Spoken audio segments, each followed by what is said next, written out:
What's up, guys? For everyone watching the replay, I'm joined here with Victor and Joji. They've both done over 100,000 in profit last year from home, selling textbooks. They're purchasing textbooks on Amazon, basically textbooks that were underpriced. Maybe a big vendor like Discover Books repriced their books too low. And they have a bunch of cool strategies, including picking up the books when it's too low, reselling them on Amazon for a profit. And Victor is actually really good at seasonal flips. So tonight they're going to be sharing step by step how you can do it too. So welcome, guys. Yeah, it's a pleasure to be here, and Thanks for I'm having excited us. to dive in. What's going on, Victor? What's up? Thanks for having us. We're excited to be here. 100%. Absolutely. All right, so we actually have a presentation to share. Like Avery mentioned, I'm a high school teacher by day. Actually, that's my 9 to 5. So I would hope I have a little bit of an edge on these guys on how to educate people on how to do something, even though I know both of these guys are great educators. But in any case, what we're going to do is, well, first, if there's anyone even here, I mean, show some love in the comments on either channel. We're streaming this to my YouTube channel and also over on Avery's YouTube channel. So we got what up, everyone? So really excited to dive into this. And really, we're just putting together a presentation with really no strings attached, just to help you guys with online book arbitrage, because that's what Victor and I are experts in. That's what and we're just trying to give back and help you guys out here. So with that said, let's get right into the class. Are we good, guys? Yep, let's kick it off. And then everyone in the comments, keep engaging, keep asking questions. If everyone watching the replay too, if you guys have any questions at all, I bring these guys frequently on my channel. So let's get some engagement down there. Let's go. I'm excited. Online book arbitrage, your roadmap to 100K profit per year. So let's get some things out of the way right off the bat. This is not going to be easy. This is not going to be a get rich quick scheme. It actually requires you to to go do something.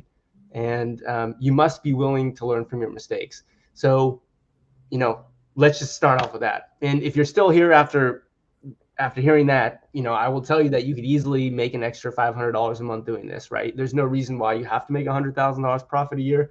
There's no reason why this has to be a full-time thing. This is something you can just dabble in the beginning just to see if you actually even like the business model. It's also very scalable. And you've got tons of resources. I mean, you've got me, Joji Davenport, you got Victor Gallegos, you've got the BookMine YouTube channel. I didn't even put it up here because we're on Avery's channel, but obviously if you hear it, you've got Avery as well. So I mean, there's tons of resources to help you guys out. And really the major pros of online book arbitrage is that you can do it anywhere, anytime during the day. And the reason for that is, unlike a thrift store or a library sale, Amazon is really open 24/7. It's literally open any time of the day. I can buy a book at 3:15 a.m. if I want. I can't go to a Goodwill at 3:15 a.m. So, like I mentioned, I'm a high school teacher. I have a 9 to 5 job, and that provides limitations for what I can do as a side hustle. I'm also, a husband and a father of a 1.5-year-old. So there's limitations for what I can do. There's no driving, no gas, no time wasted sitting in traffic. All the books you're going to buy are just going to be right on Amazon. And it's very automatable. I mean, we're going to be selling these books via Amazon FBA. Amazon already does so much of the fulfillment for you. They receive your books, they have your book offered on their website to millions of customers. A customer buys that book from Amazon. Amazon's robot or human will go pick that order in their warehouse, go ship it to the customer. They'll make sure the customer's happy. If the customer is not happy, they'll deal with the return. Like, there's already so much you don't need to do, but you can even have a prep center who is going to receive the book that you buy on Amazon and then ship it to Amazon for you. So there's a lot that's automatable here. So a lot of you are like, who the heck is this guy? My name is Joji. I'm a full-time chemistry teacher, full-time dad and husband. I source books primarily from 10:30 p.m. to midnight, mostly because my son goes to bed right around 9 p.m. at nighttime, and I've got other things, responsibilities to do. And then 10:30 p.m. to midnight, that's when Amazon's open for me, and that's when I go source books. And I actually make more money flipping books than I do teaching, which is kind of crazy. I spend less time on it and make more money doing it, which is actually why I'm quitting my teaching job in 1 month. And one of the reasons for that is my wife and I are actually nearly financially independent, which means, we've done a really great job of saving money. One of the reasons being that I've been able to make a lot of money from Amazon over the last 7 years that, most of my teaching income I've actually never even really needed, because we've lived really frugally and have just lived off my Amazon income. So most of my teaching income just gets invested, honestly. So we're nearly financially independent. So I'm actually going to be stepping away from my job just because it doesn't even really make sense anymore. And before I keep going on, let's talk about a man who's actually financially independent. So what's going on, Victor? Why don't you take it away here? Yeah. So I achieved financial freedom around actually at the age of 38, right before I turned 38. And I did it mostly because of books. So I was just where Joji was, where he is right now, where basically I'm buying books at midnight right after my job, or during like breaks I had, during my lunch break and stuff like that. Because this type of business, you can do it whenever you have free time. You just open up your phone or your laptop, buy some books here, and the rest of it just all happens at a prep center. So I was able to get financially free at 38, which basically means I quit my job and just started doing books on its own. And I also, as Joji mentioned, have a Facebook page. And my Facebook page, I realized that there's a lot of need. Like, there's a lot of people who need a lot of help with books. So I kind of came back onto the space, decided to make myself like actually visible to everyone, right? And try to be like somewhat of an influencer to try to help out more people with books. So that's why I kind of came back on the space to try to help out, because I've seen a ton of success with books and want to help out others do that. So I've been an avid entrepreneur. I've done other businesses besides books, but literally books are by far the best thing out there, right? Because it's so scalable. Like all you need is a laptop and a little bit of capital to start this business. You can be anywhere in the country. Matter of fact, anywhere in the world, as long as you have a VPN. I have a tech background, so I actually am able to code. So that has also helped out. I've been doing a little bit of extra coding. We've started a software program together, but that, we're not here to talk about that part. But yeah, I have a ton of fun looking at numbers and stuff. And my last point there was a lifelong coach. All right, and just really like helping people. I believe that if I'm moving up, I want the people around me to move up with me. Right. So both you, Joji and Avery, like if I'm moving up, I want you guys to be even better than me or even more successful than me. So that the people around me, that's how I feel. Like I don't want to do this myself, then I wouldn't be successful. So that's just that's a little bit about me. And we're all three of us have been doing books forever. So forever, yeah. Absolutely there. Victor, I have one request as well. I know you have access to this presentation. There will be moments in time where we have like links for free stuff and just any sort of content, like like my YouTube channel or your Facebook group. So my request is, if there's ever like links on the screen or something, if you wouldn't mind, putting those in the chat so people can have access to it, because I'm sharing on my screen. I'm not really able to do that. Oh, got it. Okay, sure. Sounds good. Yeah, and Victor's been a mentor of mine as well. Mainly, or one of the main reasons being that he's achieved what I'm after, which is financial freedom. That's the point where you technically no longer need to work anymore, because you've saved 25 times your annual expenses, and you can withdraw like 4% of your portfolio every year and essentially never outlive your money. So he's been an incredible mentor to me, and I'm truly grateful to call him one of my best friends for sure. But that's not why we're here to talk about friendship. We're here to talk about how to make some money. So let's do a little bit of math, because at the end of the day, this comes down to math. So last year, my average profit per book that I sold was $33.64. So I kept a very diligent spreadsheet of every book that I purchased and sold. And for the books that I'd sold, on average, I made a $33.64 profit per book. So if you want to make $100,000, you just divide the two numbers by each other, and you get about, just under 3,000 books that you would need to sell in a calendar year, which means that every single day on Amazon, 365 days in a year, I basically need to sell about 8 books per day at $33 profit to make about $100,000 profit, which is pretty, $100,000 profit is a pretty insane income in this country. Yeah. And very doable. I mean, 8 books, you could source 8 books in this live actually to get us there. Yeah. And we recommend that you buy 10 books per day every day. That's like our motto. Mm-hmm. Victor and I always say, did you guys buy your 10 books today? Because if you're buying 10 books per day and they're solid books, there's no way that you're not going to have success, because it really comes down to consistency. Like, is this something that you're committed to, that you care about? Are you always trying to improve and get better? Or are you buying 10 books a day? And we're here to say, compare that to thrifting. With average profit of $5 per book. I mean, I'd say probably the average sort of selling price, ASP, average selling price for most thrifters, is probably between like $13 to $18, depending on like how good of a thrifter you are. So with an average profit of about like $5 a book, you would need to sell about 20,000 books in a calendar year to accomplish the same amount of profit. And if you divide that by 365, you get 55 books sourced a day.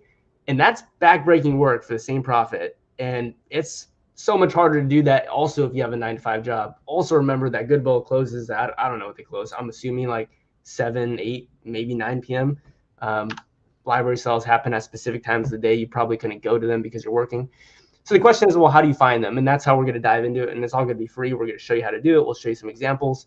And again, there's tons of resources that you guys can go access for free because, again, Victor and I just want to literally help people out who are interested in this. So there's really 3 main strategies that all revolve around a software called Keepa, which is not a software that we're affiliated with. I actually wish I was affiliated with Keepa because if I was, I'd be like a millionaire because Keepa is an insane software that literally any Amazon seller who's actually serious about Amazon has a Keepa subscription because it's essentially a tool you need to make wise buying or purchasing decisions. But you can utilize these 3 main strategies: Keepa deals, Keepa product finder, Keepa alerts with a Keepa subscription. And it costs about $20 a month. So there's going to be a little bit of a startup capital that you're going to need just right off the bat to get started, which is not unsimilar to you going out and thrifting books. I think you need Scout IQ. You have to pay $20 a month. I'm not sure. I've never really thrifted books with, scanning books like that, but I'm assuming it's around the same cost. And then beyond that, you can go into what Victor will be kind of presenting on later, which is seasonal books. And then you also have replens, which is kind of where you scale up to the next level. And down here, I have a blue. Keepa is like water. And the reason why I say that is because without water, you would die. And your Amazon business is going to die without Keepa. So it's not like I'm pitching you here on Keepa. I'm not affiliated with them. I don't make money by telling you need Keepa. It's just like, if you don't use Keepa in your Amazon business, I would say it's like trying to live life without drinking water. Yeah, so I agree with you. What we're going to do is go ahead and show you. You want to click on hide on that little icon at the bottom? We can see it. There you go. So we're going to start with Keepa deals here. And you can find books with a one-time large drop in price. So imagine a book that's worth $50-$60 year round, and then all of a sudden it's $10 right now. Like literally someone listed it improperly or incorrectly on Amazon. Happens all the time. They list it for $10. What you would recognize is, oh, that's undervalued. This thing was selling for $60 and someone listed it for $10. Boom. Let me snatch that up within 5 minutes of it being listed. That's Keepa deals. It's a one-time large drop in price usually. And the book becomes so undervalued that picking up a copy is literally like a no-brainer. And so what we'll do here is we'll actually just go ahead and take a look at some of these products that kind of meet these criteria of having been found in Keepa deals. But before we do that, let's just go over and show you, how to even go to Keepa. It's as simple as just typing in keepa.com here. You'll come to the main page, and at the top, there's a bar with a bunch of different features. We're only going to select this, which says Keepa deals here. And, we can kind of go over some of the metrics that you could use to find specific books. And it's really quite simple after you have a little bit of repetition and practice with it. Essentially, you're going to select a certain category, which you can see I have books selected here. You're going to select a specific condition. We're looking for used books. So that's important. Victor and I flipped used books, right? Nothing else. So used books. And why do we flip used books? Yeah, we flip used books just because we don't, if you ever sell anything in new condition on Amazon, you really should have an invoice for that thing, and you wouldn't necessarily have an invoice for that thing in new condition. There's also just a little bit more risk selling books in new condition, but also there's just so much opportunity to flip books from used to used condition on Amazon, right? Right. So you can limit a drop interval to, let's say, a day, which means you're looking for a specific period of, you're looking for this drop in price over a 1 day period of time. And you can even say what you want the drop percentage to be. And this is kind of just, arbitrary what I'm picking. Let's look for anything with a 40% drop in price that drop is at least $15. And you can pick this book anywhere from $0 to $29, just completely arbitrary numbers. And let's look for anything with a sales rank of 0 to 2 million. And I know a lot of people like 2 million, that's a high sales rank, but I can tell you most books I sell are well over 1.5 million, 2 million sales rank. And a lot of the reason is because they're really high value books that just don't sell super frequently. So with that, you can essentially then look at a bunch of different books. And what you're seeing is I'm just hovering over the product titles of books. And then we're going to get into the actual meat and potatoes, which is the Keepa graph, which is going to show you the information about the book. It's going to show you things like, well, what has the use price of this book been over the last year? It's also going to show you something called the sales rank. And those sales rank, every time that green line drops, it's like a heartbeat, which indicates the book became more popular, which is Amazon telling us that the book sold because someone bought it. And so you can kind of overlap those two very basic metrics, the use price and the sales rank drop, to get an indicator of what the book sold for. If you're someone who has any sort of reselling experience, probably it's on eBay. I would say Keepa is in this regard, similar to like looking at eBay sold comps, where you're trying to figure out what has this item sold for. Because if you've ever done that sort of like thrifting or going to garage sales and you're trying to make the decision, should I buy this item for $10? It ultimately comes down to, well, what is somebody willing to give it, willing to pay me for it? And so you would look at eBay sold comps. And obviously, if somebody wants $10 for an item and it sells for $10 on eBay, that makes no sense. There's no margin. There's no difference in price.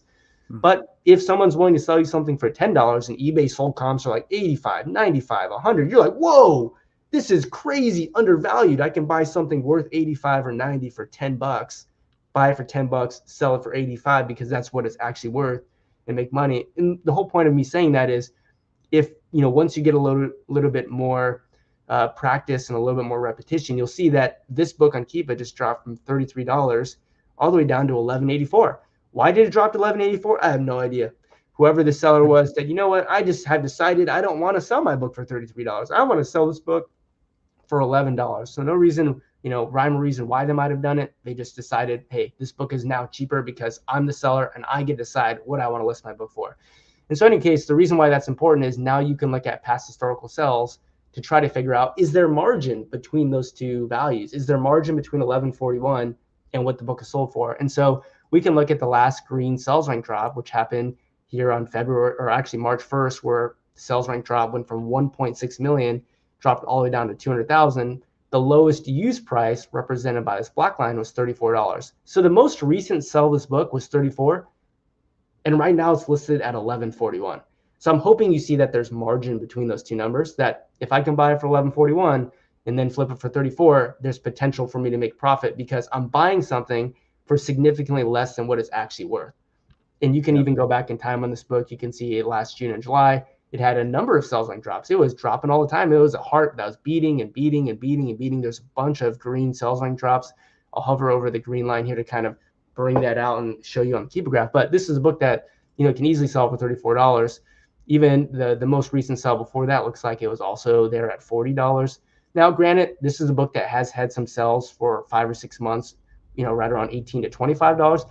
And this was, by the way, the second result that showed up on Keepa Deals with these very basic parameters that I'm showing you. But the point is, I can show you some books that I've actually flipped, right? So here's a book called Walt Disney, The Biography. And this is a book that I actually had just recently purchased. So this is a book that dropped on Keepa Deals not too long ago, actually in March. It went from $194 and dropped all the way down to $13.67. Decided to buy this because its most recent sell before that was right around $128. It had history of, selling for some pretty decent prices in the 50s. And so decided to buy it, spent $18 for it. And I can actually go to my orders page, show you that, this actually did sell, a week ago for $86. So, I can show you that I bought it for $86.04. I mean, it's a $40 profit on a book that I never even had to touch. This went right to a prep center. Prep center sent it to Amazon warehouse, and Amazon warehouse sent it to the customer. That was it. Made a $42 profit, a 230% ROI. And who knows when I bought this book? Probably bought it late at night. And you might be wondering, why doesn't it say you bought it? It's because I bought it on my other Amazon account, and you can see, it says I bought it. Oh, actually, this one is February 29th. So I guess I got the date wrong. But February 29, 2024, we can go back and we can look at when that was. That was actually this period of time. So the drop was from 265 down to 33. So maybe I actually paid a little bit more than that. So maybe it was actually $33 is what I paid for that. And so that would have been a $27 profit. So I apologize about that. But there's plenty of other books I'll show you, have really insane margin. And that's the next book right here. It's actually a Spanish, I think it's a Spanish children's book. Conversación. Yeah, obviously I'm butchering the name, but you can see it. This was purchased on September 14th of 2023. And so we can go back September 14th. The price of this dropped from $2.49 down to $3.90. So that's when I picked it up. With shipping, it looks like my buy cost was $7.88. And I can show you that this is a book that also sold somewhat recently. Actually sold once and it was a canceled order, but then resold again for $79.99. So you can see I can put in a $79 selling price. So we made a $52 profit on that book. And again, the reason why I bought this book is, you had 2 sales rank drops on this book in the previous few months for at least $35, right? Remember, every time we see a sales rank drop, we overlap that with the black use line. That's a sell. And so we had a book that long term, even though it sells infrequently, actually can sell for a lot of money relative to the purchase price of $8. So how am I doing, guys? I don't know if I'm just talking. You're doing great. No, yeah, you're doing great. I really like the fact that why are these deals happening, Joji? Like, how are you able to find these type of deals? Are you on Keepa all day, or like, does this happen often? Are you just showing us once in a million type of books? I mean, we just loaded up Keepa deals, and the second book I would say is a pretty decent book there, and we can just keep going. And right in the bottom right-hand corner of my screen, I'm hoping you're able to see that there's a Keepa graph that's popular. You can see that, yeah. You can see it, yeah. And essentially what I'm doing is, after having looked at many thousands and thousands of Keepa graphs, have just been able to pattern recognition. All I'm really looking for is today's price to be lower than what I see that used price be in the past, almost like a cliff drop in that black line. And that would indicate, hey, this is a book that we should look at. And, I'm not going to say that every single book you look at is going to be a great book, just like you wouldn't say if you go to a thrift store, every single book on the shelf is going to be an amazing book. In this one page, I've got about 150 different potential books I can look through. And I would say if you can snag about 4 to 5% of those, 4 to 5% of these books are going to be winning books that are going to make some pretty insane profit. And the reason why this happens is just there's 98 million books on Amazon. How can there be 10,000 books at any one time that are just super undervalued? 5 or 10,000 is such a small percentage of 100 million books. In other words, what I'm saying is that there's just tons of books out there like this one right here. Yeah. Before the Mayflower book, this was maybe the 15th book down. The two most recent sales are at $40, and it just dropped down to $14.74. It's in the past has been selling well above the 20s into the 40s.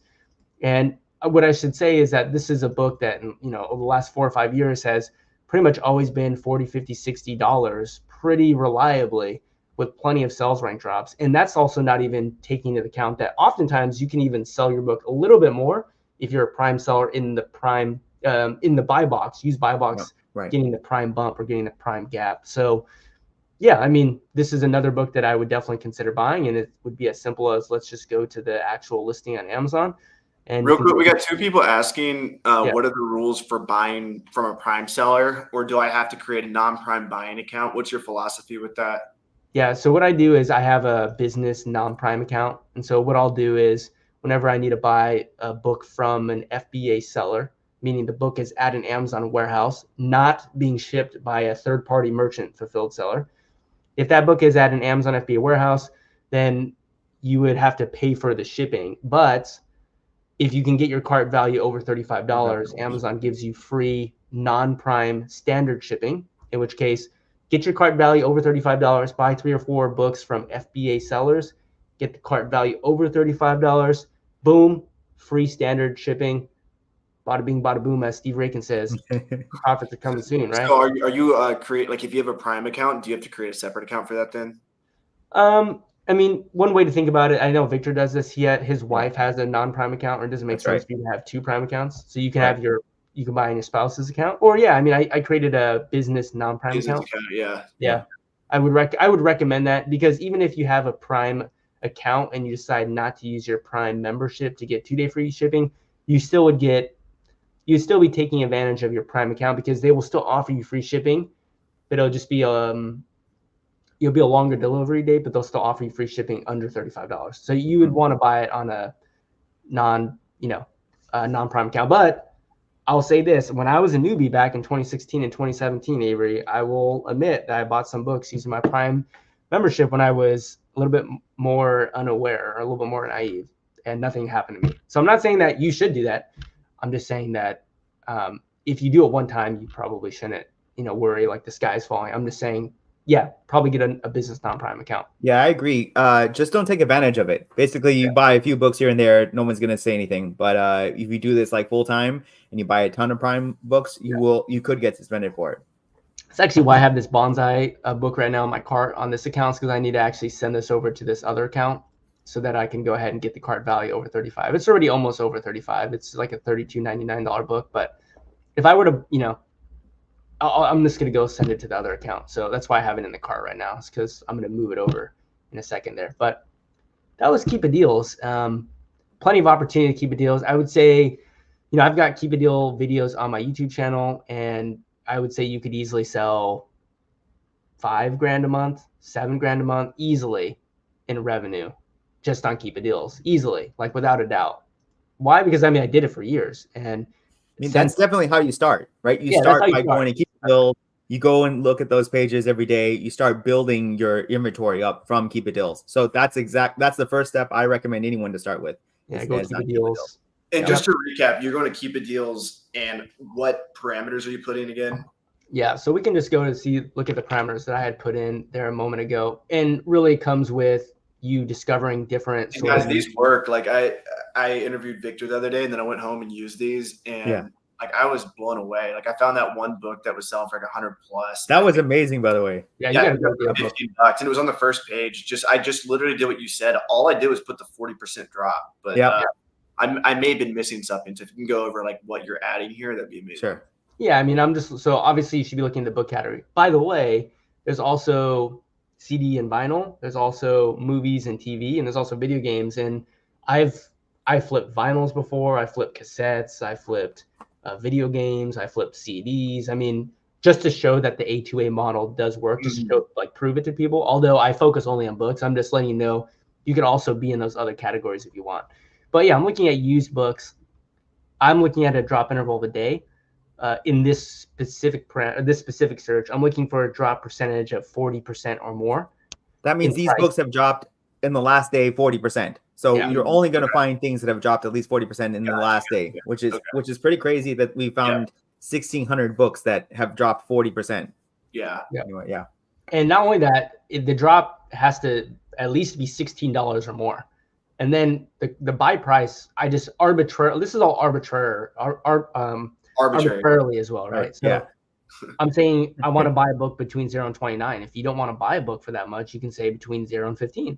If you're like, you know what, Joji and Victor, they're going to completely flood the market, even though that's not true, but they're going to completely flood the market. Everyone's going to use the same filters, and they're going to use 0 to 29. Then you just do the opposite. Say, I'm only looking for stuff that's $29 or actually 30. We'll say $33 to $70.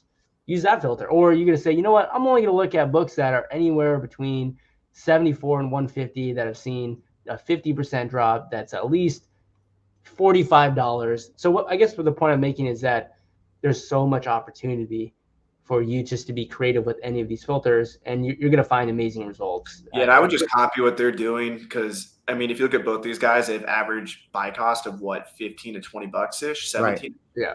My average buy cost is like 17. I think it's like 17.80.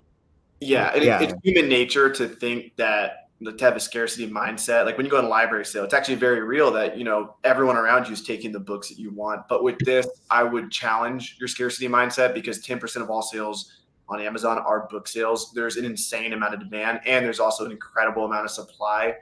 So whatever these guys teach, I wouldn't try to be smarter than them starting out. I would literally just put exactly what they're putting in. They're not trying to lead you, down the wrong path, and you will get results. Just find, like, even in this video, we're seeing some stuff, but it works. Yeah, absolutely.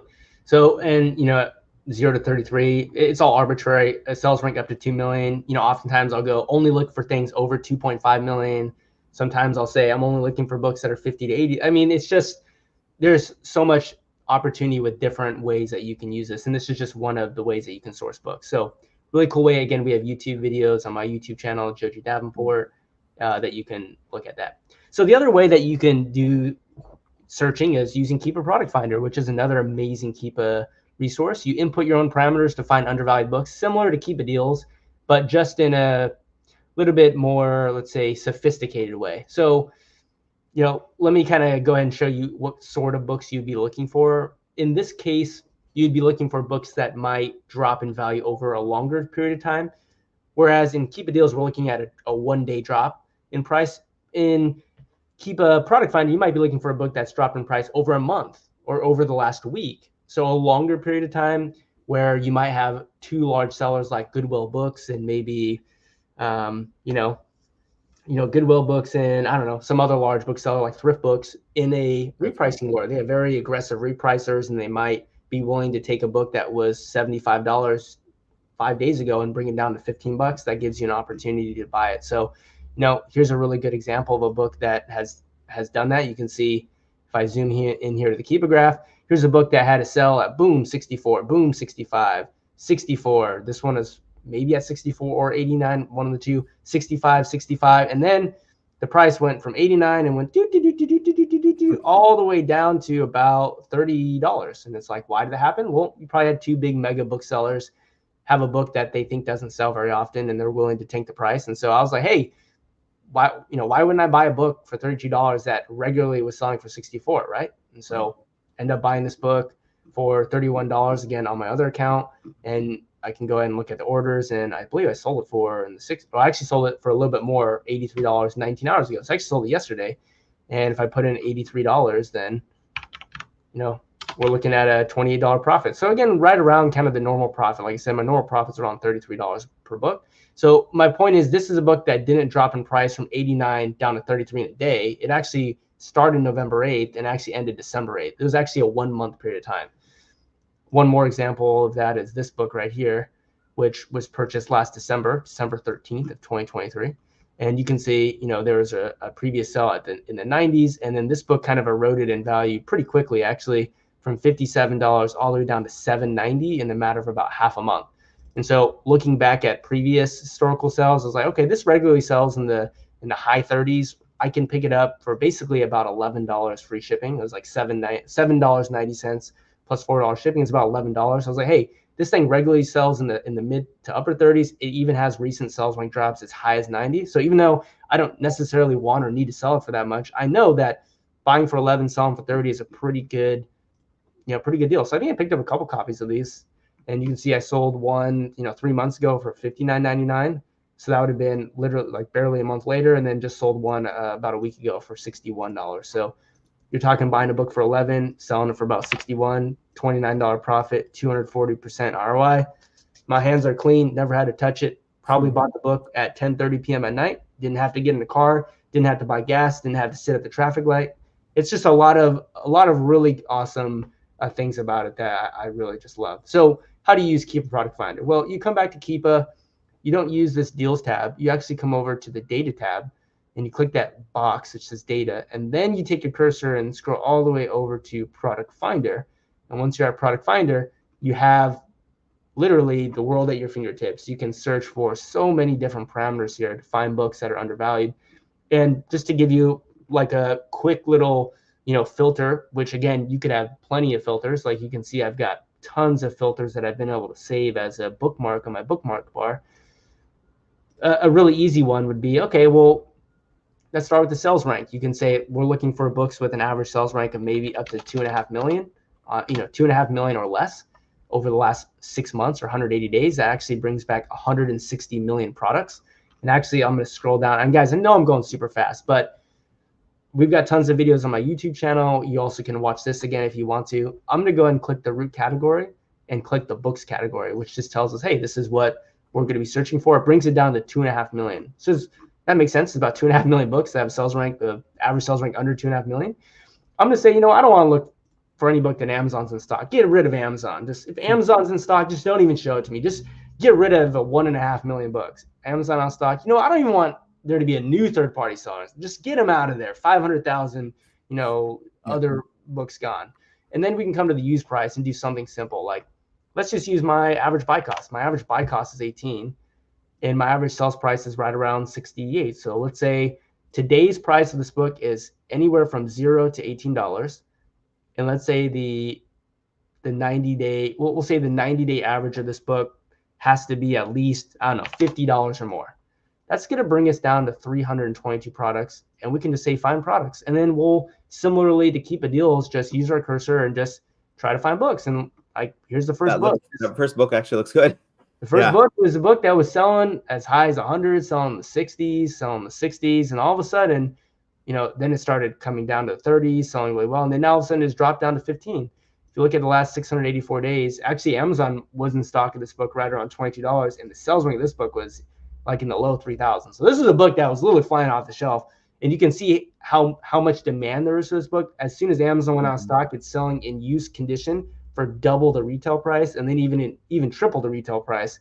In any case, it's coming down in use price. Amazon's not back on the listing, but this is definitely a potential opportunity. for you to buy at 15, sell for 60, you can actually see that the buy box price is 43, which is not an inflated buy box. I mean, this book has been regularly selling for significantly more than that in the recent past. And you could say, well, okay, well, what do the offers on Amazon look like? Okay, it looks like you've got 4 copies from this guy, actually another 3 copies from the same seller. So they have 7 in total, and then it jumps up at 37 and 49. So again, we kind of so in that case, would you pick up just one, or would you try to pick up all 4 of them to bring it to market value? In this case, this is a book that has such an amazing sales rank that I would probably just buy them all. Only due to the fact that if you look at buy the 4 from that one seller, and then I would have bought all 7. Yep. Yeah, bought all 7. Yeah. And then what would happen is the price would go up because you bought the lowest offers. That's what I love about that. And really the only reason why I'd buy all 7 is the fact that there's enough demand for us to sell those 7 books within a reasonable amount of time. I mean, one easy way is you can look back at when Amazon was selling this book. I mean, when Amazon was offering this book at $22 in brand new condition, the sales rank of this book was 2,000 or 3,000, which if you don't know unheard of sales rank, then you won't understand. But that's literally like a hotcake. That's something that's like selling all the time, like literally many times an hour selling. The thing I love about this, like versus like when you buy Bitcoin or stocks or something, like you're buying what you think is the low period and you don't know if it's going to go up or not. And it's kind of the same with this. Like you don't really know if it's going to go up or not. But if you purchase from the lowest seller and he sells out, you can effectively bring the market value up because you just purchased a $15. If you buy all those $15 offers, what's it going to go up to? 40, 43? Yeah, it's going to go up to 40. Yeah, so then instantly, like the stock value or the value of Bitcoin or whatever theoretically goes up. Like you don't get to play those games with stocks and Bitcoin, but with this, like I love it when you purchase the lowest book and you bring up the market value. What % of the time would you say when you're buying a book, you're bringing up the market value? Would you say it's like 50% of the time?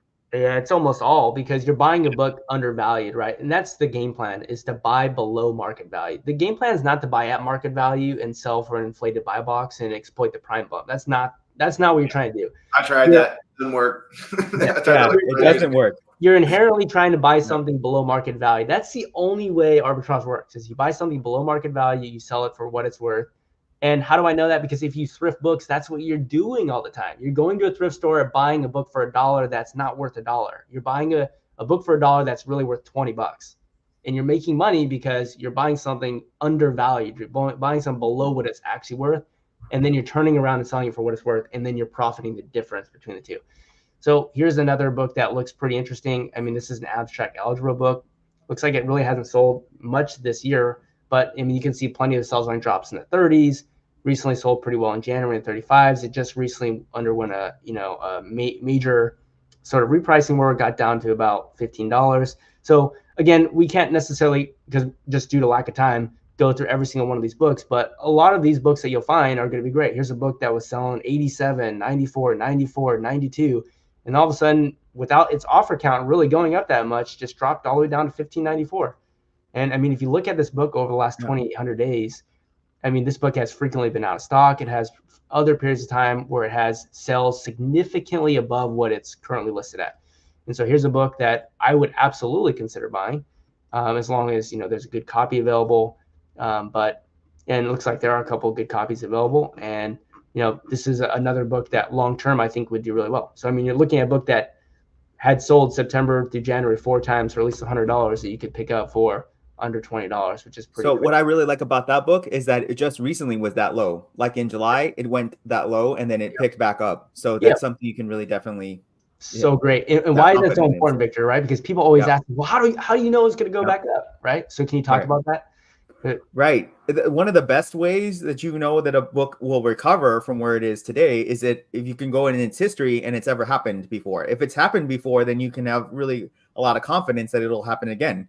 So the price is really that low and it recovers, shows you that people are willing to purchase that book at a much higher price. So when the price spikes, people are still purchasing it. So you'll know that the intrinsic value is actually much higher than what it is today.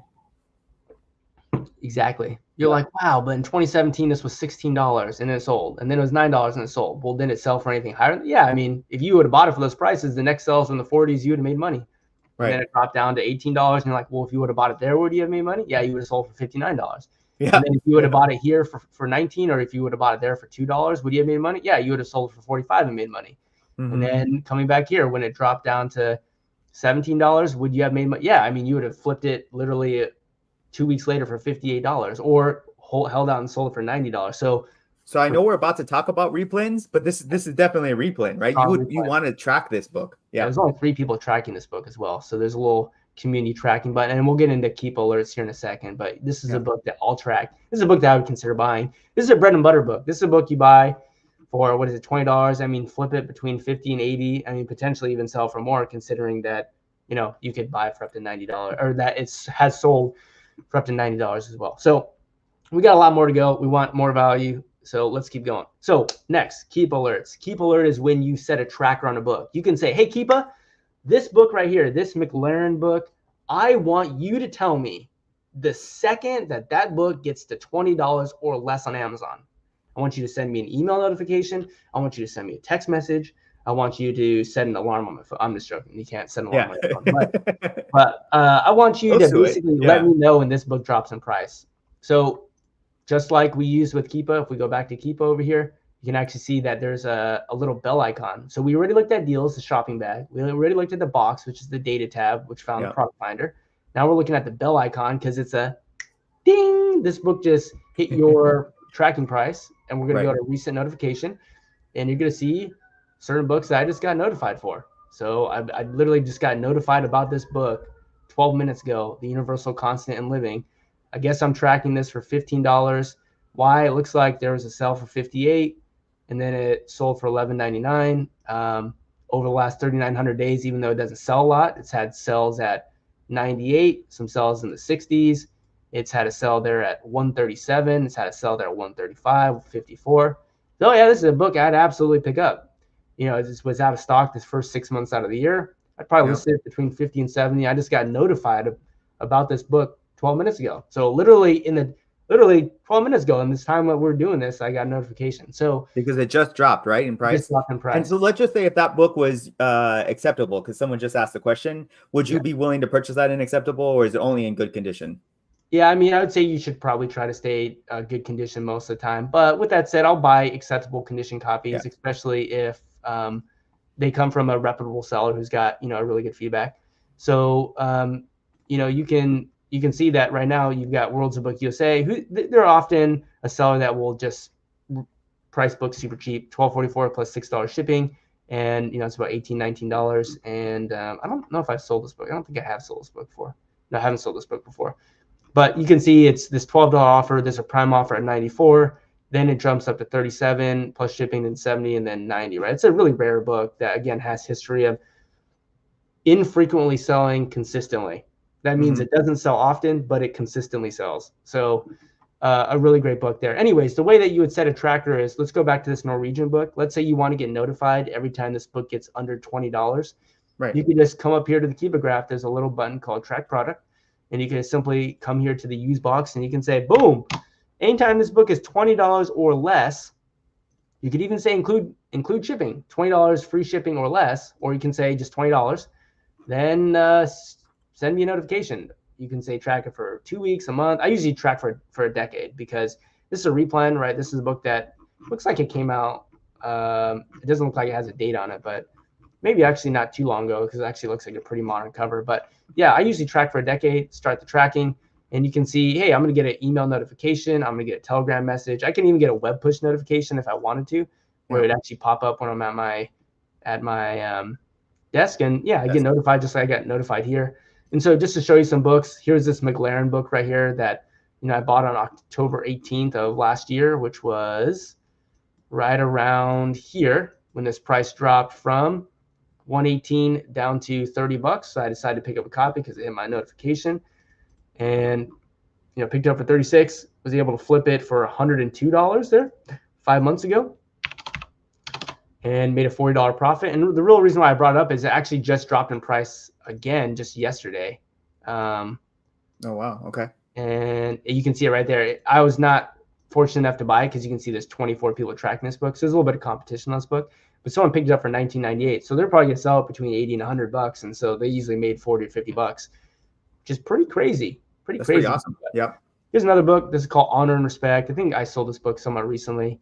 You can see I bought this, on February 6th, so not too long ago. You can see February 6th. You know, it's pretty easy to see why this book was selling regularly in the 70s. Then boom, went from 60 down to 47, down to 38, and then hit my tracker. I was tracking this at 26, hit my tracker at 23. I think I paid 27 plus shipping. And then I just resold it for historically what it sells for. I mean, it historically sells for 70. It was $23. Why wouldn't I buy it? I'm buying something that's worth $75 for $23. So I'm happy to do that all day. It sold a day ago. I actually sold it for a little bit cheaper, 65. And if you put in, let's go back to that book. Where is it at? It's not that book. This book. Go and put $65 in. We made a $16 profit, a little bit less, 59% ROI. But I mean, that's still money in the bank. So I've been talking a lot. My voice is kind of sore. Victor, why don't you hit us off with some seasonal books? Let's go. All right. So I love seasonal books, right? I love seasonal books because I can help out a ton of people understand this concept. And it's pretty easy to understand. When you go to Walmart or Target, right after Christmas, everything is 50% off, right? And like a few weeks after that, it's 75% off or even 90% off. So what I do is I purchase a ton of books after the season and hold on to these books, send them on to Amazon, and then basically wait for the next season to happen. And so I'm taking advantage of a market inefficiency in seasons. I'm buying when a book is like off season and then selling it during its season. So here's just a chart of some really great books that you can find throughout the year. And I like to buy books 3 months in advance. So we're in April right now. So April's the 4th month. You want to go all the way to July. And July, basically, there's like canning books, there's AC books, and even bird watching books. There's a ton of these books. I know you guys think, there's only a few of these. There's literally 100 in each one of these categories that you can purchase that right now are dirt cheap, less than $10. $10 all day. Like you can buy these like canning books under $10, but starting in July, these books start to spike. Why? Is because there's these people who have like gardens that want to like save their tomatoes or jalapenos or whatever, and they want to can them, and they're buying these books for that. Also, there's a ton of butterflies that like going around, and a lot of people want to read about them, and those also pop off in July. So I'm only specifically going from where we are now, and these are books to probably want to purchase for July. But we have just some seasons, right? We have Thanksgiving. There's just really great recipes for Thanksgiving that people want to buy books for, so that they can make these recipes when their family gets together. There's Jewish holidays like Ramadan and high holidays that really pop off. We have high school and college textbook season, which does amazingly well in both July, August, and September. We have in December, I'm just kind of giving you some highlights here. The gift giving books. So not only just Christmas books, but books that like about hunting, about football, anything that were like, well, I don't know what to get my dad, right? Because like he's into football, but I don't know what, I could get him the 50 greatest plays of the Cowboys. Well, that book actually really spikes during Christmas. The rest of the year it just dies, but during Christmas it goes really well. So there's a lot of like these patterns that you can take advantage of. And it's one of the things I like to teach because there are just ample opportunities. And I actually have a few examples that if I can present. I actually only have like 3 examples. Okay. And then because we're planning on giving a few, I'm thinking a few books away after that. So yeah. Do you want to present or you want me to share those? No, I can share. Okay, I'll go and stop sharing here. So okay, just real quick. Yep, absolutely. People would really love to see this. Okay, can you see my screen?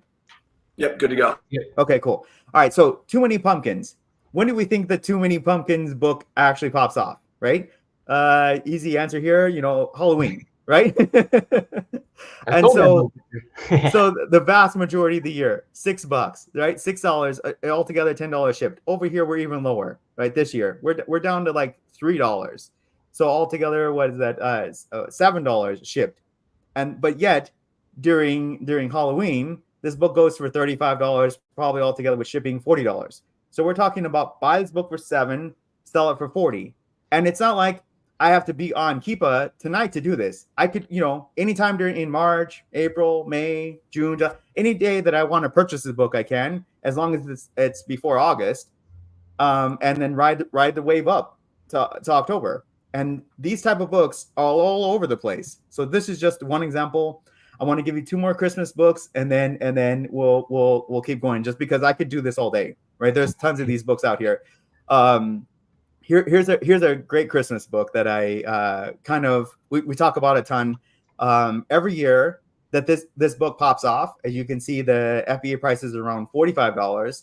And again, May, June, July, August, even over here in March and April, this book is under $10, $11 shipped. So $10 and $11 shipped. FBA price is around 40. And what Avery was saying was like, well, you don't know for sure whether or not this book is going to pop, right? Like, you're pretty sure, but you're not 100% sure. But on these Christmas books, you can get very close to 100% sure, because this book is old. Like, this book is like, 1990s. And so every year since the 90s, we can go back all 4,000 days that this book has been tracked. You can see every single year this book pops every year for Christmas. Why? Because we all know Christmas is happening. If we go back, I think it popped in 2013. Yeah. Did it pop in 2014? Let's see. Yeah. What about 2015? Yep, every year, every single year. 2018, 2019, 2020, 2021, 2022, 2023, 2024. Yeah. Victor, I know. So is Christmas canceled in 2025? I don't know. I don't think so. I'm thinking we're going to be good. I think so. We're good. Yeah. So these are the type of books that I just love helping people with, because you can go right now, go get this book, buy it, and be one of the people who are going to sell it with me for $45, right? So buy it for 10, sell it for 45. That is well over double your money. And you can buy five to 10 copies of this book. So those are just 2 examples, one more, and then we'll hand it back, just because there are just so many of these out there. Another Christmas book, again, with the same almost exact pattern with this book, is around $12, May, June, July, August. Also over here, we're in the same pattern over here with $7. So $11 shipped, and we're looking at the same $40 price points over here in November, December. So as long as you buy this book, say by August, and then ride the wave up, you're good. And I've been teaching this in my Facebook group and anytime I can on YouTube for the last 6 years, and this book continues to spike. So it's not like, oh well, now you've told everyone, now it's the deal's over. No, it's just such a popular book, and there's only a limited supply of it, right? That this book is going to spike again this coming year. So I suggest, if you're seeing this and are interested in this type of sourcing, go and buy a few of these books and see if it works. I mean, why wouldn't it? It's literally we have a. We got a great question for you here, Victor, from Tammy. Can you talk about using a repricer with the book's purchase to wait for a certain price? And do you exclude one by one? So how does that? Talk about that for a sec, if you don't mind. Sure. Okay, so let's just say today, this is the first time you've seen me or Joji or Avery, and somehow you wound up here and you're excited about books. You could easily buy this book right now for $7.35 plus probably $4 shipping, so $11. So you buy this book for $11. Either get it sent to your house or to a prep center, and then the prep center or you send it to Amazon FBA. And when it goes to Amazon FBA, you probably want to list it at a price where you feel happy that it sells. So I'd probably sell this book for at least $40. So I'd probably sell it for $41.99, $42.99, something like that. So I put my min price $42.99 and my max price somewhere near this max price over here. So $58.95. So at $58.95 would be my max price. My min price would be $42. And then I would just have either the Amazon repricer or Be Cool repricer and set this up that way and just let it go. I mean, it's going to sell, especially if you only buy a few copies. If you're buying 10, you're probably all going to probably sell them all around $40. But if you only have one, it could get up to $44. So again, buy for 11, sell for 44. That's unbelievable. You're gonna at least double your money, and at least, like I said, 5-10 copies of this book. So does this book, and so does the Too Many Pumpkins book you should purchase. So, absolutely. I just wanted to add my 2 cents there. I think seasonal books are pretty awesome. There's a lot of possibilities and a lot of potential profit in them. So yeah, absolutely. So let's go back, and we want to give you guys something for free, if you don't mind. If that's okay, can we give away stuff for free? Is that cool? Absolutely. Let's go. Right. So can you guys comment Christmas in the chat if you guys want Christmas to come a little early? I've got a little graphic here that says 10 Christmas books to flip for years to come. So I can't actually see the comment section. If there's actually people commenting Christmas, let me know. And Victor, if you do see people commenting, love the comment section. Yeah. Oh, we got some coming in. We got Fofa Vid saying Christmas. Brian, Kathy. Especially if you think Christmas is going to happen again. Yeah. If you think Christmas happened in 2024? 2024. James, David, Rosemary. Let's do it. All right. Natalia. So we got Natalia in here. What's up? This is the PDF, 10 Christmas books for years to go. This actually comes as courtesy from the A2A Masterclass. But you can see the Reader's Digest Merry Christmas Songbook. I think this is one you just looked at, right, Victor? No, there's a second version of it. That's the other one. Yeah, right. We'll give you the second one. We've got Christmas with Gordon. That's actually a great book. I actually kind of want to read that book. That book pops every year. Christmas with Gordon. You've got the Tall Book of Christmas. This is like a really long, skinny book that I want to say sells for pretty good money, like 45 or more. Actually, 75. It's a really high-priced book. Yep. This one pops off for sure. You've got Santa Claus and His Elves. Again, you guys got the Ace in there. Another book that pops in as well. Again, you just look at the Keepa graph and just go back 15 years and just look how the pattern is essentially just like, it's very cyclical. Your used price goes up during Christmas, then it goes back down for the next 10 months, and it goes up during Christmas. We have Corgiville Christmas, so a bunch of corgis. For whatever reason, people love corgis. And so this kind of reminds me a little bit more of like, I guess we're calling it traditional OA. I think Steve coined that term, but like regular online arbitrage where you can kind of share bolos with your friends and everybody can buy the same product. So this is like, this kind of reminds me of that, which Joji's way of doing it is always picking off, the products that fall off in price, which is great. I love that too. But Victor's way of doing it, you can kind of get your buddies in, get everybody in. Right. Exactly. We can all get rich together. Sharing this in the Facebook group. I'm like, how does this not tank the prices if everybody's buying the same books? Well, you'd be surprised. A lot of people just don't even end up buying them. And we picked these books specifically because these are books that are in high demand. So it's unfulfillable demand. That's the answer. It's like when you're flipping Nike on Amazon, it's unfulfillable demand. There's so many people buying Nikes. Yeah, exactly. Used books are literally 10% of all Amazon sales. Like I'm kind of playing devil's advocate with that question, but it's very cool. Yeah, 'Twas the Night Before Christmas, an African American version. You've got when does that book pop up, Joji?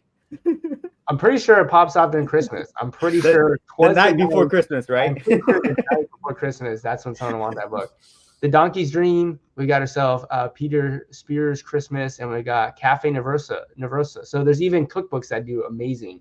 And there's also books about, like Victor mentioned, books about like specific football teams where daughters are buying this gift as a Christmas gift to their husband. There's a book about golf that does really well in Christmas. There's so many Christmas books that are not about Christmas that are Christmas gifts that do well as well. So anyways, did you guys put the link in the chat for people if they want this? Or do we do that? I can do that. Yeah.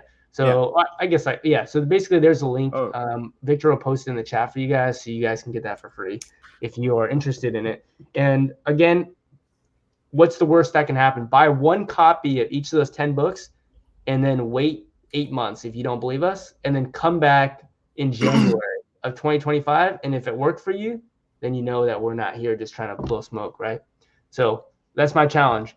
Everyone here buy one copy of those 10 books, come back in January of 2025. Let me know how they did. And I can guarantee that people still won't buy them. So that's my challenge. I'm going to share my screen. I really recommend everyone goes over to the Amazon Booksellers Facebook group because I know we're throwing a lot at you. This is a 100% free group that Victor's been running for 6 years. You guys can type in seasonal arbitrage on Facebook, Amazon Booksellers. It should pop up. Go in this group. You can ask any questions. Victor usually replies to most of the questions asked. And a lot of deals like this are shared in the group. And this is just a good place to, if you're kind of like overwhelmed right now and you think you'll get excited about this and forget about it forever. If you join this group, you'll keep seeing people share their victories as you're just scrolling through Facebook, and it'll kind of force you back into the vortex of making money on Amazon. Yeah, I went ahead and posted the actual link to the Facebook group as well in the chat. Cool. I would say absolutely join that group. Victor is a mastermind. Yeah, I don't think people can't click the links. That's why I'm trying to. But you should be able to at least highlight it, right? Highlight it, copy. I think you should be able to highlight in the chat. Maybe you're not, but I'd be questioning you if you're 30 plus years old, but you're 29, or 28. How old are you? I'm 29. Okay, cool. Yeah, like I see people sharing hyperlinks on Instagram all the time. Like nobody can click that. Oh, really? But yep. anyway. Seasonal arbitrage. Okay. You mind if I go back to here? We're almost. I just tried to send the URL, but it blocked me. I don't know why, but still I put it in the other. Because you don't have a YouTube channel, Victor. They don't trust you yet. Yeah, I guess not. I need to get a YouTube channel. We are working on that. Type in Victor in the chat if you want Victor to start posting on YouTube. He is. He actually. We're working on it. We really are. We're getting an editor right now. And we're getting an editor for Victor right now. So it's going to happen, guys. Be prepared to be mind blown with free content and free value. All right. So going back to the beginning, we said there's Keepa deals, Keepa product finder, Keepa alerts. The link is clickable, so we're good. Seasonal book arbitrage sourcing. And the last thing that you have is Replen sourcing. Replen sourcing means if you sold the book once profitably,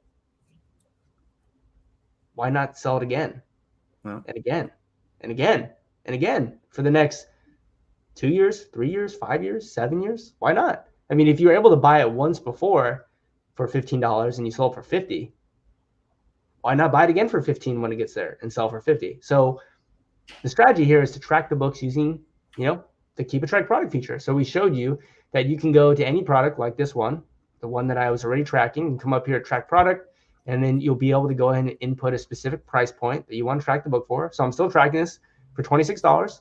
Why? Because I was able to buy it for $26 and flip it for $65 and make a $16 profit.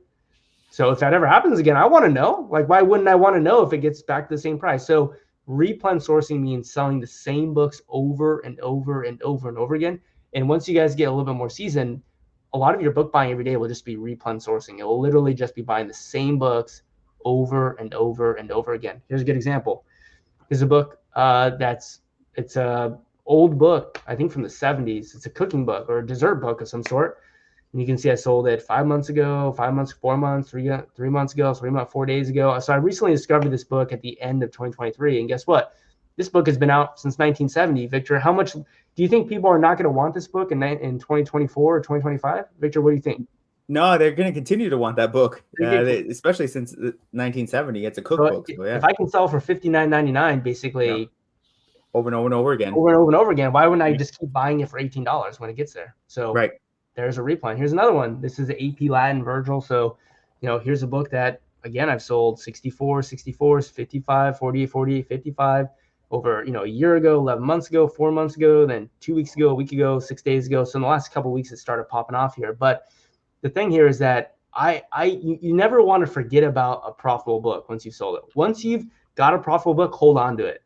The best data is your own data. I bought this for 18. I flipped it for 50. Keep that. That's gold. You can buy it for 18 again in the future and sell it for the same price. Here's just one more. This is the Diary of Anne Frank. And by the way, this is very, very, very small subset of a bunch of replens that I have and Victor have as well. Diary of Anne Frank. This is a higher dollar one, 197, 169, 189, 229, 229. I actually just recently picked this up again. I want to say like a week ago. And so I sold this 11 months ago, 10 months ago, 9 months ago, 8 months ago. I've been on the hunt for it for a little while now. I recently got a Keepa notification. So I bought a copy about a week ago. And so I'm hoping to sell for between 160 and 229 again. So like I mentioned, I am a full-time father. I am going to have to head home, leave here soon because my wife and my boy are coming home soon. But if you guys want more, I've got my YouTube channel. Victor's got his Facebook community group. We even have a software that Victor and I built to help you guys with sourcing books. But I wouldn't even recommend you go to that software until you kind of learn the basics. So learn the basics. Once you see that it actually works and that you can make money, then head on over to BookMine and you can see what that's all about. And if you guys really want more, I do have an A2A masterclass. I'm not going to hard plug it, but I do have a link here for specifically for Avery because we're on Avery's channel. I wanted to pay him back a favor. So I'll go ahead and put that in the chat as well if you guys want it, or you can reach out to Avery or reach out to me. Again, we're not here to hard pitch it, but it's a course that I put together just like I would put together, if I'm a teacher. Yeah, I am a teacher, so I put together a class. And you guys are more welcome to check it out if you want. But yeah, and people have gotten good results from that. And I always look for booksellers who are making the most money in the space and bring them on my podcast, Amazon Savage's podcast. And one dude was doing like 60,000 in sales, and I was like, "How'd you get all these books to sell?" And I think he was in Victor's group. I don't know if he was part of the masterclass or not, but guys, like this works. There's a lot of people doing this. Years ago, when I first started selling books, there was this chick from MIT. And I went over in Maryland, interviewed her on my YouTube channel. My point is like really, really smart people are doing this to make money. So I truly believe in this model. There was something else I was going to say. Oh, real quick about BookMine. What would you say is like the biggest difference between, you just showed Keepa Product Finder, Keepa Deals. What's the difference between your software and Keepa Product Finder and Keepa Deals? Because Keepa Product Finder and Keepa Deals are amazing. Like, what's your answer to that? Yeah. You want me to go, Victor, or you want to go? Sure. So what it does is what Keepa. By the way, Victor's the one that coded it, so he knows all about it. Yeah. So what Keepa Product Finder stops at, we keep going. Right, so where they're able to bring down the books down to 1,500 books, right? As you were seeing, Joji's on Joji's screen was about 1,500 books. We'll bring that down to about 300 books, and so Keepa gets to 1,500. We'll bring you down to 300, and out of those 300, probably like 250 of those are actually really viable, right, to make money off of. So that's what we're doing. We're basically saving you time. Because yes, you could go through the whole 1,500 book list, and most of those books will also be found on BookMine or on Keepa. It's just you're having to go through all 1,500 books, right? But here we're showing you almost every book that we're showing you. We're basically saying through a ton of algorithms, we have put this down to these 300 books. You should be buying most of these books. So that's what we're saying. And Spencer's too. Spencer's out of Austin, Texas. I went and I was thinking about moving to Austin, Texas to do jiu-jitsu out there, and had lunch with him. And he was, at the time, I think his goal was to source 2,000 books a month. So I'm happy to see he's in your community. He's doing pretty well. Now he says BookMine's awesome. Yeah, reach out. I'd love to connect. If you're doing 2,000 books a month, that's insane. He would source cherry picking 2,000. He was working a job. He would take off his job to go to bookstores and library sales and stuff. So to find all the links that we posted, I know on Joji's channel he posted the link, but if you guys join that Facebook group, just go on Facebook and type in seasonal arbitrage booksellers, and this replay will be up too, so you guys can go back and watch. Joji, how much longer do we have you for? I got to go in about a minute. Last thing I want to say about BookMine is we're essentially, like, the main difference is we're just getting rid of a lot of the bad books and showing you the best books is all what we're doing. So that's kind of that. You want to talk about the boat? Because I think that's pretty awesome. Yeah. So the way that you can think about it is, like, if you're using Keepa Deals, Keepa Product Finder, it's like you're going out on a boat to the ocean to fish, and you're like, oh, I think there's fish out here. There's got to be fish somewhere, and just you're throwing your line in somewhere, and you're like, you're gonna catch a fish eventually because there's fish out there. But what we're doing is chartering your boat and saying, guys, we know where the fish are at. We're gonna take your boat to the best place where the best fish are. All you guys gotta do is throw your line in, and then there's just gonna be so much opportunity because of the fact that we've concentrated all the best deals in one location for easy catching essentially.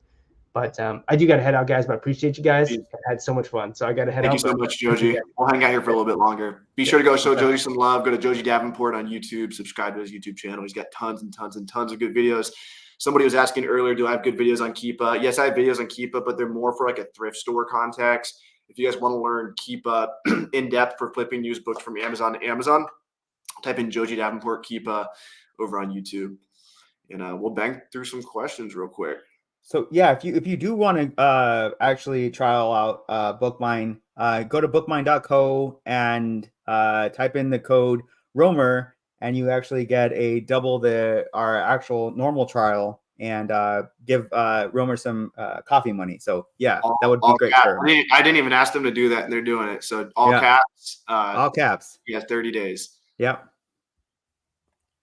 Sweet. Well, we got a question real quick from Brian saying, how does go-to lister price books when I buy books from Amazon that Keepa tells me I sold for 50 consistently, but when I scan it to go-to lister, it tells me I lose money when I buy for 10?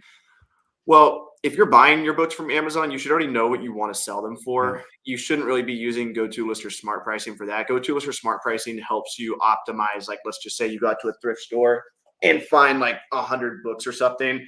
You scan them in, go-to lister automatically prices your faster moving books at higher prices. But if you purchase a book via Amazon or eBay that you know you're going to flip, you should have in my opinion, you can probably give more value on this, but I would set a minimum price of like, this is a bare minimum I want to take. I would set that in go-to lister. And then I would also set, I want it to actually sell for, let's say $50 or whatever, and don't take less than that. Like Victor, we were talking the other day, you don't really reprice too much, like, because you're doing seasonal flips, you know what the book should sell for. Right. You don't get too greedy. You price your book at what you think it should sell for. And, you know, you shouldn't just price it arbitrarily. So do you want to talk a little bit about pricing books? So when you buy a book, you should already have a plan. You should already have an exit plan for your book, right? So if you buy the book for $20, you should know for sure you're going to at least sell this book for $45. So that is the minimum. You need to go back and check on Keepa history, and if that's correct, and you can sell it for at least 45, then yes, buy the book. Make a mental note that you bought it for $20 altogether, right? $20 for the cost for shipping, and it gets to your prep center and stuff like that. So when it actually gets to Amazon, you know, hey, I bought this book for 20. I know I need to at least sell it for 42. So put that as your minimum price, and then your max price somewhere near the probably the highest point that you believe that the book would sell for, and list those two, and then basically have the Be Cool or the Amazon repricer do that for you. And we don't really have to do much more than that. Sweet. Kathy's saying, how do you get ungated in some book brands? So with christianbooks.com, if you are really looking into ungating, you're going to have to go in and purchase from that publisher 10 copies of it, 10 copies of their cheapest book, and then send that invoice into Amazon. And, within a day, you usually should be able to get ungated. But if you're starting out new and you're gated in books, go for the ungated books already. Go for the books that are already ungated. Have it an easier process, right? Because we're doing this all online. So just push those books to the side. Only look for books that are already ungated. Worry about getting ungated other books, 6 months down the road after you have some really easy wins first. Yeah. Now, Spencer's got a good point. He says 25 of the books I bought on BookMine would read as a reject on Scout IQ at this moment. Hold and wait, because he's buying seasonal books. So right now they're not good according to Scout IQ, but in the future they will be. He knows this because he looked at the data. He did his due diligence, and he knows what it's worth, what it's going to sell for in the future. That's right. Yeah, that's exactly what you should be doing. And that's why knowing Keepa really is water, just like what Joji was saying. Mm-hmm. Should the min price be the same as your desired selling price, or should it be lower than the desired selling price? What's your philosophy on that? Your min price should be your desired price. Okay. So that should be the price that you're wanting to sell the book for. And then the max price would be the highest price point that you could sell the book for. So yeah. Mm-hmm. Nice. Yeah. Yep. That's one thing that repricers always make you put in is what's your minimum price, because they don't want to be responsible for your price tanking. So it's very important to set your minimum price, because repricers know that Amazon only gives them so much data, and that data is oftentimes limited because Amazon wants to keep prices low to keep customers happy, which ironically is the whole reason why book arbitrage exists, is because repricers reprice too low. Right. So since you did your due diligence and you know what you should price it for, set that minimum price at the list price is what exactly. That's right. Cool. Whatever questions you guys have, fire away. I'm just scrolling back up through the chat. See what we got. A lot of Christmases. I don't think Joji's URL went through. Which one? The 10 Christmas books. Could you? Oh yeah. I'll put it on my end here. Yeah. Since I don't have a YouTube channel yet. Can you put it in the private chat? No. I did. Okay, cool. You didn't see it? The Google Drive? Yeah. Okay. Yeah, I'll put that on YouTube real quick. Boom.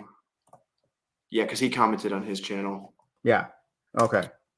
When you find a good book, but it says a newer version is available, how do you know if it's still a viable book that will sell?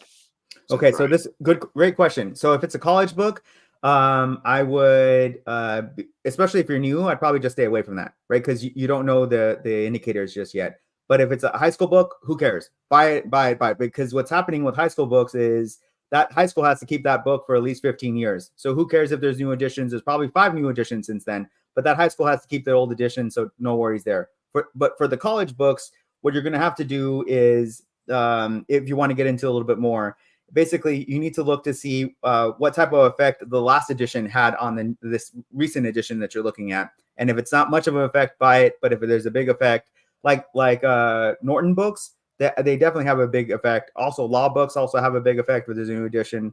But regular like math books, I don't know, regular books out there like that, you would be fine with. We got David Campbell. He's up in Canada. He says, is BookMine for Canada or just USA? So right now it's just the USA, right? Because I've looked at the Canada market for books, and it's not even 10% of the US market. It's just not that great. It would, like I was telling someone, it would be like putting like your bookstore in the middle of New York City. There's tons of people, or in a small little town in the middle of the US, right? There's a big difference, and that's why we made BookMine for the US, because that's really where the money's at.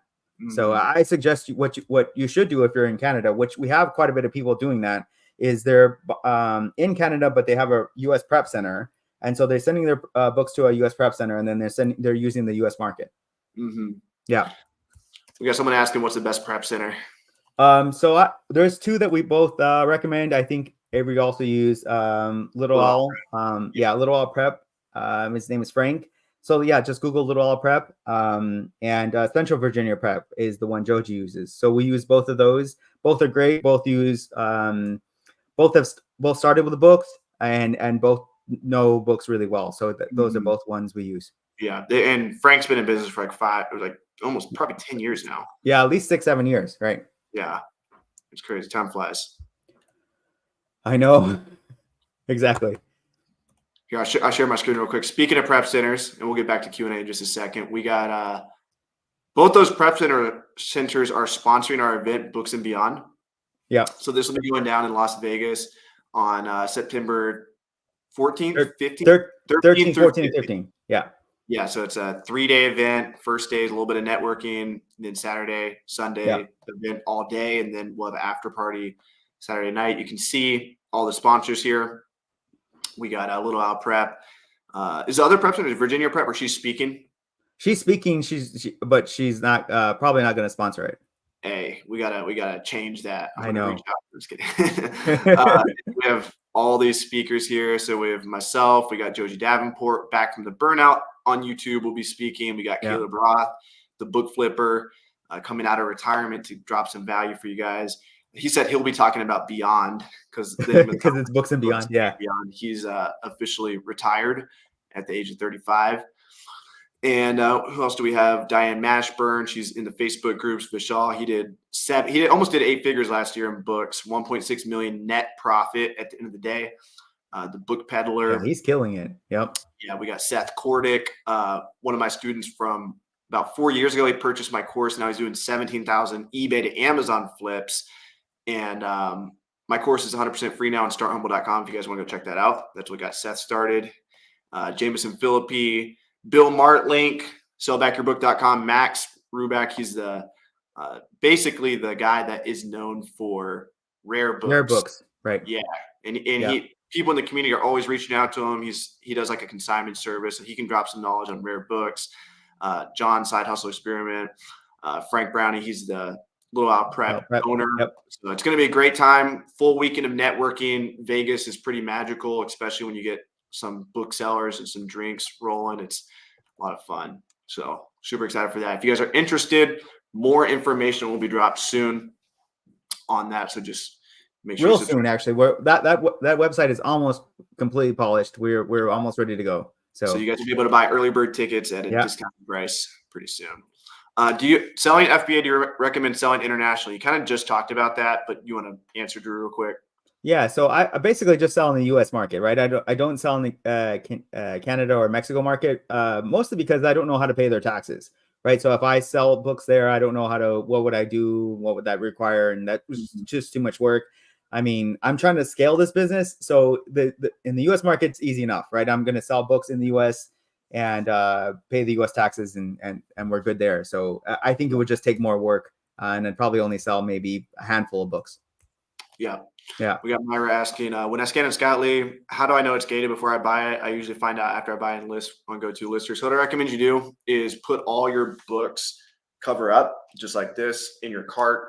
And you should be doing this anyway. Like before you check out, take the Amazon Seller app and just cover scan each book. See on the Amazon Seller app, go straight to the source, see if you're gated in it or not. But that's what I recommend you do. But you should be able to get ungated in most books. And then if you are gated in a textbook, you can probably make money on like Books Run or go to bookscouter.com or restrictedinventory.com. And most of the time, if it's a restricted textbook, it's still worth picking up, even if you can't sell it on Amazon yourself. Exactly. Yep. Almost Bald Eagle says patience is important. I always feel like feel the need to go below my desired price to sell it. Well, if you're doing seasonal, like, hold out. You just gotta wait. Yeah, you just wait for it. I mean, if you haven't sold say a Christmas book by like December 20th, go check on the book, see what happened. But it's happened every year, right? These are the books those are the books you really want to purchase, the books that are really dependable. Every year they do the same thing. So yeah. And that could be a result of buying bad books. Like if you're making bad purchasing decisions and the market value truly is really low, well, you messed up and go back to your sourcing strategies. You know, you learn a lot from your mistakes. Yeah. Matter of fact, if you're having to dispose of a book, and what you need to do is go and look at that book and see what you thought you saw, and try to figure out where your mistake was, so you won't do that again. Right? Yeah. That really helps out a lot. Yeah. Yeah. Sometimes I get scary messages that I sold FBA, and what's VAT? I think sell like taxes in another country. I don't know what Europe somewhere. I don't know where, but yeah. That sounds like a Facebook group question. Yeah. I'm not sure. I would post that in one of the Facebook groups. Yeah. Yes. Yeah. So see, it's taxes. You're probably just like overreacting. You're probably just like looking too much into it. But I would just screenshot that, Rosemary, and post it in one of the Facebook groups. Yeah, we'll help you. Yeah, 100%. Last few questions, and we'll get out of here. You got any plans for tonight? No, not really. I mean, buying more books. So yeah. Awesome. I'm thinking about doing, because people really like my last vlog video, where I went in the thrift store. I recorded the whole thing on my phone, and I just verbally talked through why I purchased each book. I'm thinking about doing a road trip down to Atlanta, Georgia, and just trying to source like a couple hundred books and making a YouTube video out of it. I think that's really smart. Yeah. That's one thing I don't have as being a YouTuber. I won't be able to like record books. Like, here are the books I purchased. Here's my boxes, right? Because there's, you know what you could do though. Yeah. Like, and this is what I plan on doing with online arbitrage books. Like, I've ordered my first few. Yeah. What I'm gonna do is make a video where I list them and I talk about why I purchased them. You know, I think that would. I could do that. Like my last 10 books that I purchased and why I purchased them. Okay. Yeah. I think like the whole idea is like, where can you find all the books? Like, you can go to thrift stores, libraries, library sales, but this is like a great strategy. And I love y'all's approach to it. You're like, what if you just bought 10 books a day? Yeah. Like, that sounds extremely doable. Like, open up Keepa Deal Finder. We all have Keepa subscriptions anyway. Go to Keepa Deal Finder, buy 10 a day, see what happens. And if things start going well, you know, ramp it up. While we're talking, I'm gonna go pull up that book you put on Facebook group, because that book was killer. Yeah. Oh, give me a second. I was being like really picky because like years ago I had a bad experience with book online arbitrage, and my main method was to buy books that had the prime bump. So I would buy books that were like $15, but the buy box was like 40 plus. And then, but what I love that you and Joji are doing is, number one, you're doing seasonal, so it's like a little bit more predictable. Yeah. But Joji's effectively bringing up the market value by buying books that just happen to be repriced too low. And I wasn't doing that back then. And so now I'm like really, really like, if I'm going to buy a book, I'm going to make sure, like, I'm 99% sure it's good.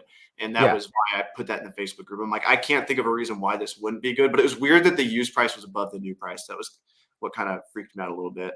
Christopher's saying, I'm trying to make my first batch on GoToLister, and it keeps printing out a label for the first book I scanned. Maybe refresh the page, and if that doesn't work, email us at support@gotolister.com.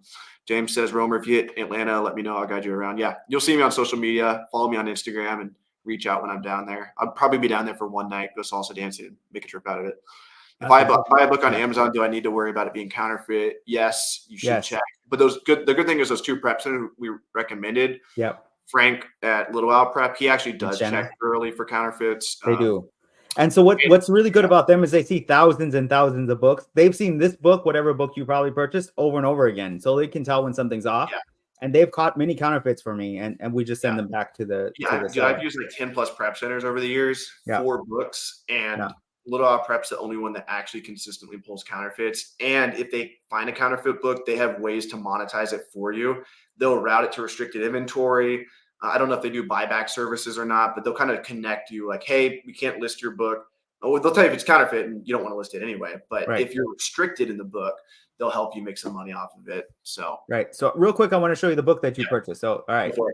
So let's so you looked at this book basically, right? You saw some green jobs here, green job here, green job here, green. So these are all sales that are all well over $100, $140 new that this book was selling for. And then you caught this price right here, right at $10. Yeah. So basically, you wrote and asked, "Hey, is this a great book?" And immediately, everyone in the entire Facebook group and me included was like, "Go buy the book now." Yeah, I did. Because you basically buy this book for $10. You made the market come back up, and all you need to do now is sell. Can you zoom in there real quick? Can you zoom in and show zoom? Yeah. So this was you, right there, $9.99. $9.99 right there. You bought that book for $9.99, and now you can just sell it right under the new price for like $145. Yeah. I mean, that's easy. That's money all day. Like that was one of the easiest calls I made. Yeah. So I mean, well done there, and you just found that by using the criteria that Joji was showing just earlier. So yeah, well done. Heck yeah. Anyway, I'll make a post when it sells. Yeah. Awesome. Somebody says I buy underpriced new DVDs or DVDs new. I think that's interesting. Like I think you can take all these concepts and use them with any media or really anything on Amazon actually. But do you have many of your students doing DVDs or we do? So we have like Christmas DVDs that I purchase or that Joji purchases and CDs and stuff like that. I haven't really gone into that much, but yeah, there's tons of different opportunities like that seasonally. Mm-hmm. Heck yeah. All right, brother. Thanks for coming on. This was awesome. We'll have to do this more frequently. Yeah, it was awesme. I mean, it helped out the community a lot. I really enjoyed coming on. Drop some ones in the chat if you guys enjoyed Victor. Let's go. And, we'll see you guys soon. And yeah, Books and Beyond is coming up. So keep an eye out on all my social media. I'll be posting about that. Be sure to join Books Seasonal Arbitrage Facebook group. Stay in the loop. Really doing anything you guys can to be involved with the community, network with Amazon sellers who are actually making money. And in that Facebook group, there's a ton of people making money. We do Feed the Beast calls every Tuesday. So if you guys aren't on those calls yet, go to starthumble.com/beast. And did I post here's the link that, what is this to? The Google Drive? The 10 free Christmas books. The 10 free Christmas books. Right there below. And if you guys are watching the replay and you want the 10 free Christmas, you can either slow down and copy those ASINs from the video, or join the Facebook group and ask around. I'm sure somebody. I think Joji actually just posted it in there, so we're good. Easy enough. Tons of love coming in. Minnie, Spencer, Myra, Kathy. Dude, I thought about going across the country again in my RAV4 this time. I had my Toyota Corolla last time. It was meeting with go-to lister users like Spencer and Austin, Texas, and going all the way to California and just shipping out like 2,000 books on the way. Just that would be epic. Vlog about it, That would be epic. But yeah, at this book conference, we're going to get to see all of our members there. I think that's going to be awesome. Meeting them in person. I can't wait till that happens. So yeah, going down to September. Somebody's asking, how concerned are you about highlighting and writing in a book? Is that checked by a prep center? I mean, it's not a concern. I'm not worried about it. Yeah. And prep centers aren't going to waste they'll look to make sure the book's not counterfeit, whatever. But I mean, I would charge extra for a book if it's got answers in it. Right. Like, okay, everything's done. Okay, cool. Yeah. Right. My mom actually, she got a work. I don't do that for workbooks though. I'll do it for textbooks, but if a workbook has writing in it, I won't resell it. But my mom I'll even do it for high school. I'll do workbooks for high school books. Why not? Yeah. When it has writing in it, you will? Because like the regular workbooks already have writing in it, like from the school editions. So I'm just all they're doing is replacing that copy. So my mom went through and circled all the answers on every page in the study guide because like 4 or 5 pages had answers circled. So she circled the rest of the answers so they wouldn't complain about knowing the answer ahead of time or circle the wrong answers. That's dedication. So all right. Much love. Yep. See you, Victor. Peace out, guys. Talk to you guys later. Bye.